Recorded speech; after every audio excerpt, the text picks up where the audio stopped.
Hi friends, അപ്പോൾ ഇന്ന് നമുക്ക് ശർക്കര ഫാക്ടറിയിലോട്ടൊന്ന് പോയാലോ.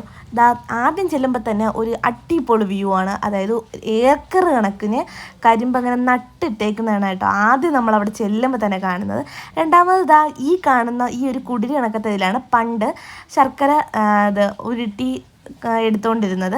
പക്ഷേ ഇപ്പോൾ അതൊരു ഫാക്ടറി, വലിയൊരു ഫാക്ടറിയിലോട്ട് മാറ്റി. നമ്മൾ ആദ്യം ചിലപ്പോൾ തന്നെ കാണുന്നത് ടൺ കണക്കിന് കൊണ്ടുവന്ന ഈ കരിമ്പ് ഒരു മെഷീനിലോട്ട് കയറ്റി അതിൻ്റെ ചാറ് പിഴിഞ്ഞ് എടുത്ത് അത് വേറെ ഒരു വലിയ ടാങ്കിലോട്ട് മാറ്റുന്നതാണ്. രണ്ടാമത്തെ പ്രോസസ്സ് എന്ന് വെച്ചാൽ ഒരു വലിയ അതിന് ആവശ്യാനുസരണം മാത്രം വലിയൊരു പാത്രത്തിലോട്ട് ഇങ്ങനെ ഒരു സംഭവത്തിലോട്ട് മാറ്റി അത് കുറുകി ഒരു ചെറിയൊരു ഖരാവസ്ഥയിലോട്ട് മാറുമ്പോൾ ഈ കാണുന്ന ഒരു പ്ലേറ്റിൽ അത് മാറ്റി അത് ചെറുതായിട്ടൊന്ന് തണുക്കുമ്പോൾ അതിനെ ഉരുട്ടിയെടുക്കുക, അല്ലെങ്കിൽ പല പല ഷേപ്പിലോട്ടൊക്കെ മാറ്റുന്നതാണ് കേട്ടോ. അതിന്നൊരു ചെറിയ പീസ് എടുത്ത്